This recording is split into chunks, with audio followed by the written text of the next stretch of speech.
But I'd hate to see you lose your passion for extensive reading, Rocky, because I think it's done great things in Busan and looks like it's having a good effect through Korea now. Thank you. Well, when I started out, like I said, it was not mainstream, but now I've got teacher training programs, and we're introducing this method to hundreds of teachers. So it's spreading quickly. Yeah. I wanted to explore a little bit the notion of fluency. Could you describe what fluency means? Yes, fluency means making the best use of what you already know. So fluency doesn't involve learning any new language features or items. The main features of a fluency development activity are, first of all, that it's message focused. So it's focusing on receiving or communicating messages. That the material which is being worked with or the things which are being talked about or read are really easy and known. And a third feature is that there is some pressure to go faster than you would normally go. And I suppose a fourth feature is that there should be some kind of quantity of practice in this, because you don't become fluent in 2 or 3 minutes in doing one activity. You have to have a reasonable quantity. I actually advocate that 1/4 of the time in a well-balanced language course should be devoted to fluency activities. Now, I understand that fluency helps a student build a sense of the language, to be able to use it in a communicative way and feel comfortable with its use. Well, what we think happens when fluency develops goes back to McLaughlin's idea of restructuring. And the idea of restructuring sort of says we can get faster and faster at doing something, and then we'll reach a limit where, because we're doing it in a certain way, we've now reached the limit of what we can do. But if we look at what we're doing, or even not consciously look at it, but if the brain looks at it and says, actually, I'm going to change this in some way and restructure it, reorganize it, you can then start to reach new levels of fluency. And so, from a language perspective, this very clear example is, say you learn to read another language, another script.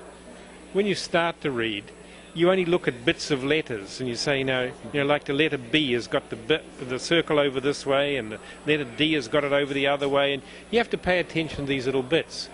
And then when you get a little bit more fluent, you can recognize the whole letter as one unit.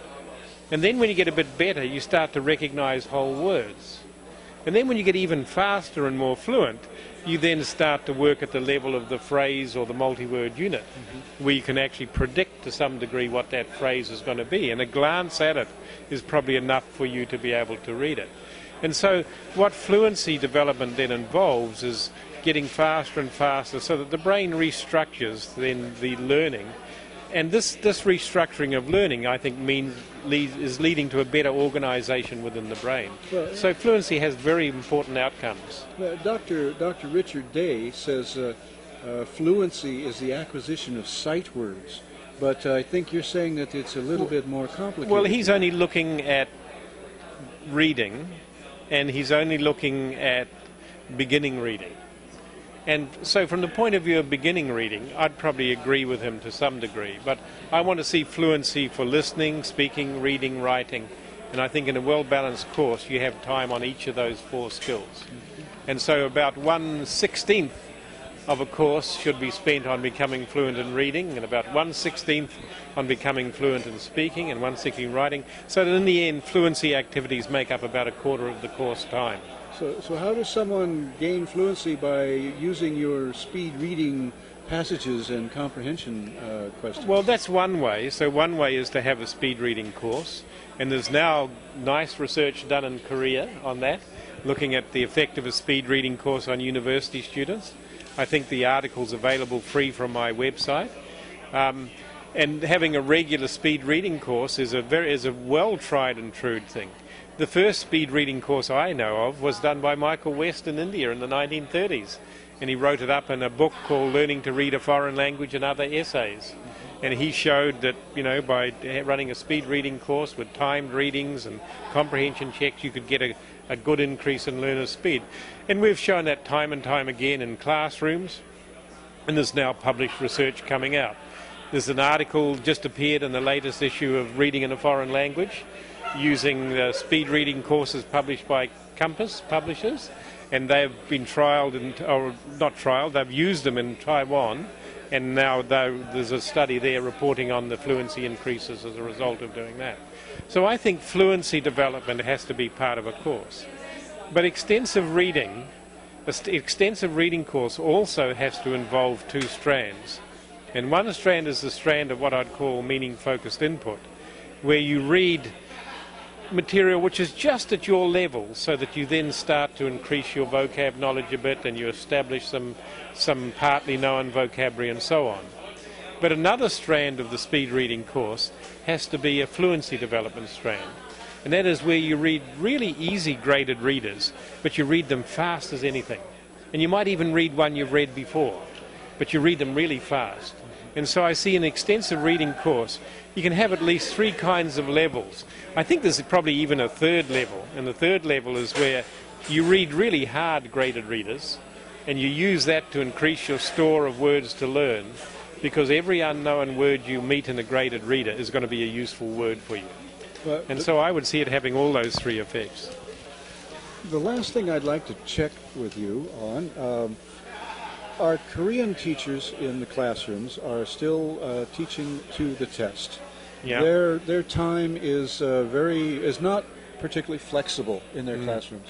Yeah. I wondered if you could give us some suggestions on activities that might be inserted somehow into Korean classrooms. For instance, you talk about the 4-3-2 activity. Yeah. Well, I think one of the ways you increase time for learning English is by encouraging learners to do work outside the classroom. But even with extensive reading, there's research which shows that it's much more effective if you can start within the classroom, and so that learners can see what's involved and then to some degree get hooked on it by their success, and then it's then set as work outside the classroom.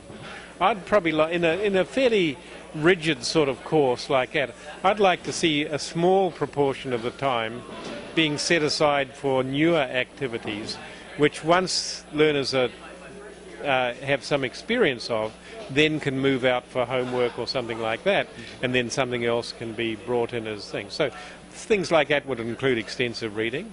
I would include learning from word cards about that, a little bit of training on that. But once you know what to do, then it becomes something that you can do yourself in your own time.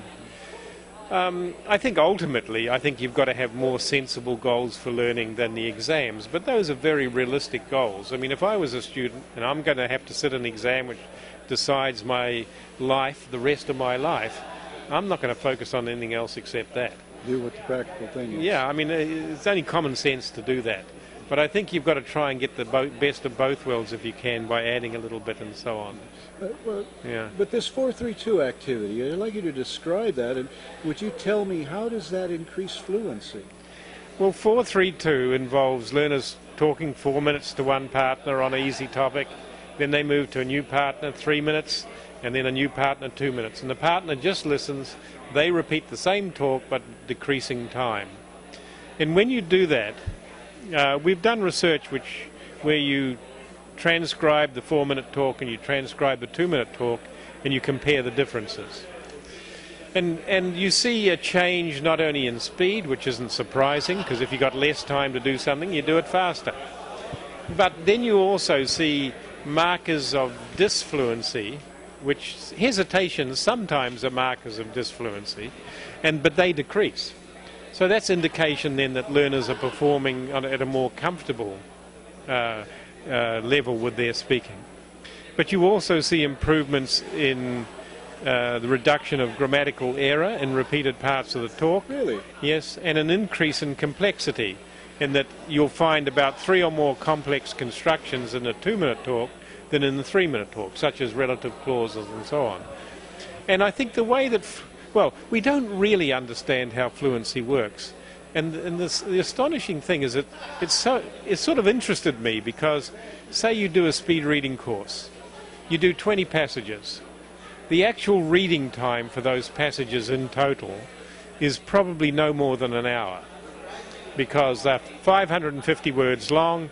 You ideally should be reading at about getting to 250 words a minute, so that's just over 2 minutes per passage. And if you're reading pretty slowly, at less than 200 words a minute, then it's still, it's still 3 minutes or so. to do the reading. And yet for an hour investment of reading time, you can get a 50% minimum increase in speed, and sometimes a doubling in speed of some learners. And it can't be that they've met all the words many times in the course, because there just isn't enough opportunities for repetition. We thought it might be confidence, that learners say, gee, I can read faster, and yet I still score reasonably well on the comprehension test. But there isn't evidence of that in the graphs, because you would expect that if there was a confidence change, you would see a sort of jump when someone sort of realizes. But there isn't.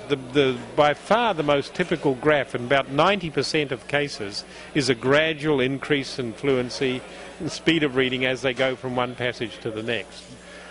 So really all I can think of is maybe it is sort of fluency, maybe it is sort of confidence, but it's also getting familiar with the really familiar words of the really high frequency words of the language, plus moving up another level in the way you process material, to moving from single letters to words, or from words to phrases. And that's really the only way I can think of it. But I think we'll have really good research in the future which will try and get at what actually changes in the brain of the learner when we develop fluency. And that's going to be really interesting. You know what has been the most valuable resource to me is your website. Oh. Because I've been using your tests for receptive vocabulary, size, your productive size, and you have these speed-readed passages available at your website. Well, I believe in a free and open internet, and I believe that intellectual knowledge and that should be freely distributed. And so that's my way of saying that.